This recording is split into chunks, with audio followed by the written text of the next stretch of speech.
what I've learned over the years is if I have a core investing amount to this theme, I'm just not going to take it out.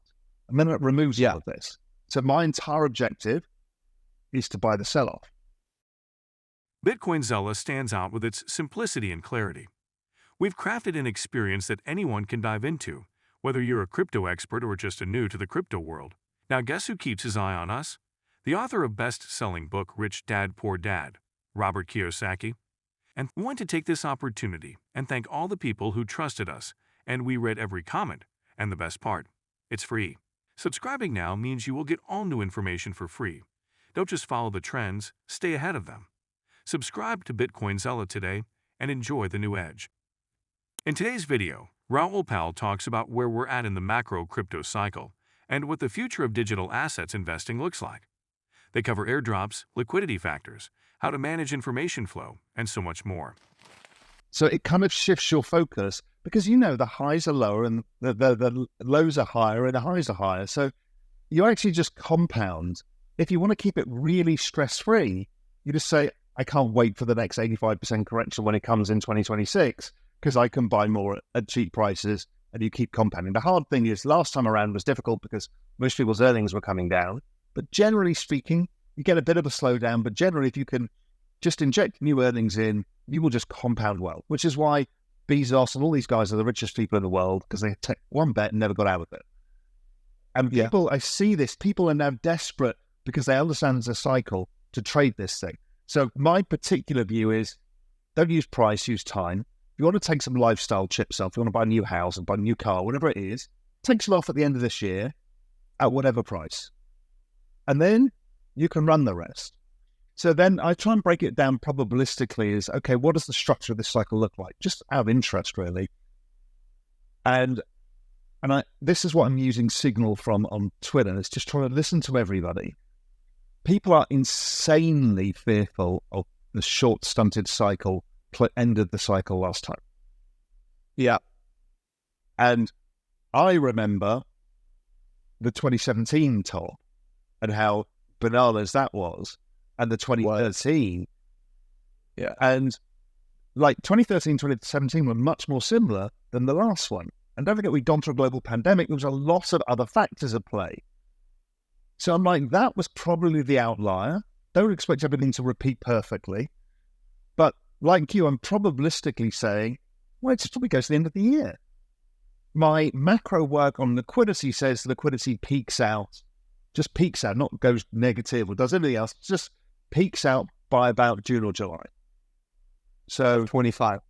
Of 25. So, but I'm seeing Twitter just tie itself in knots about that fear of the last stage part. And so they desperately want to sell earlier. Yeah. They're so scared of it that they want to sell earlier, which makes me think the 2013 cycle feels more similar, where everyone's going to try and take profit, the market goes down and they're rich in your face again because it's not over right yet. So there's a lot to play for here. Could it just finish in March or something? That'll be really odd. The short cycle, I think that's off the table. A slightly stunted cycle, I think, is PTSD.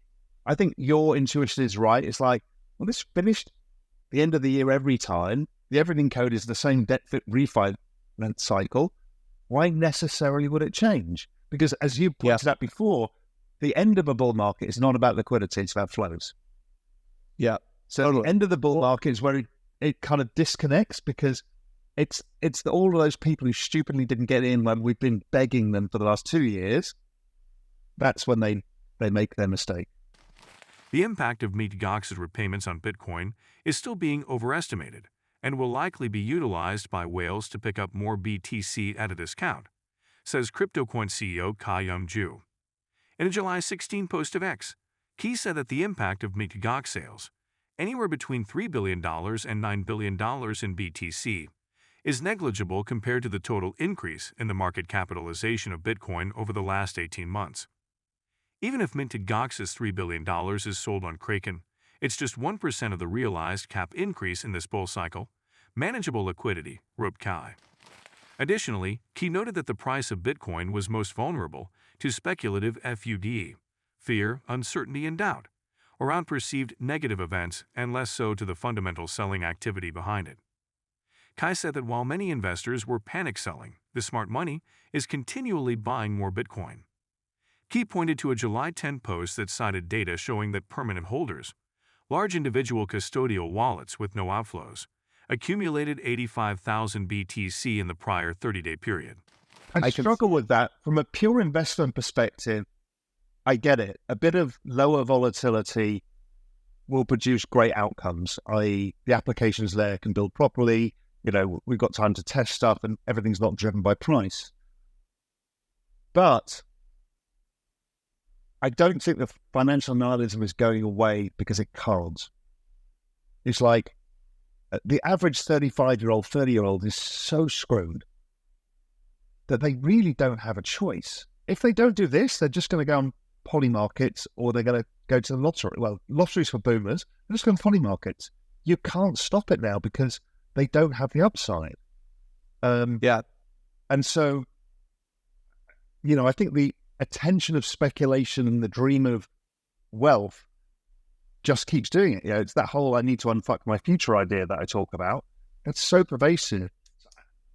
I think it's difficult for it to go away out of crypto. And if it is the big opportunity, who are us to say to people, well, you can't drive the next leg of it? I don't know.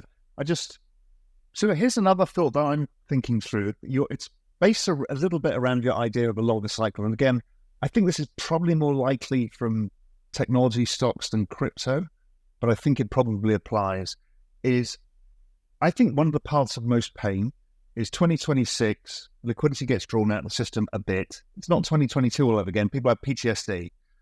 What happens if Bitcoin only goes down 40%? Right. And the NASDAQ goes down 20%. And Totally.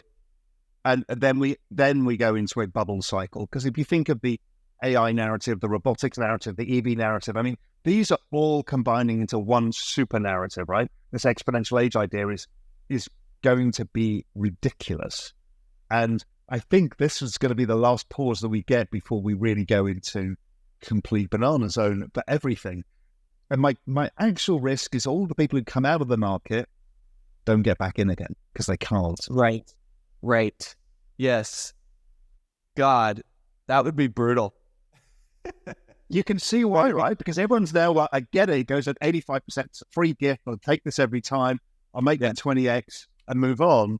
Well, if you don't get that, you might still get your 20x because of a bubble cycle, but you won't get in because you're still waiting. Bitcoin could be headed toward the $71,500 mark after breaching the $65,000 price point on Tuesday, based on historical patterns as observed by crypto traders. The price rebound has also increased interest among future traders betting on Bitcoin's near-term price movements. Breaking $65,000 would mean price would be ready to move inside the $65,000, $71,500 region, pseudonymous crypto trader Rect Capital wrote in a July 16x post, when Bitcoin was hovering just shy of $65,000.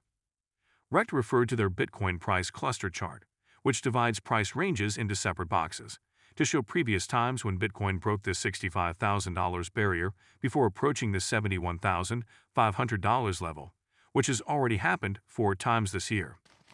However, a huge amount of short positions are at risk of being liquidated at $71,500, meaning many future traders are confident the price won't reach that level for now.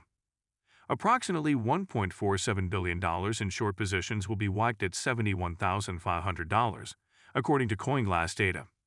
Despite this, the past 5 days has rebuilt confidence among future traders as open interest, OI. The total number of outstanding Bitcoin options contracts traders hold at a given time that have not yet been executed has spiked 13% over the same period. And do not forget to subscribe to Bitcoin Seller. The most important news will reach your inbox on a daily basis and for free. I do not know why you have not subscribed yet. If you like the video, give it a thumbs up and subscribe for more daily updates. Remember, knowledge is power, and we're here to empower you on your financial journey. Until next time, happy investing.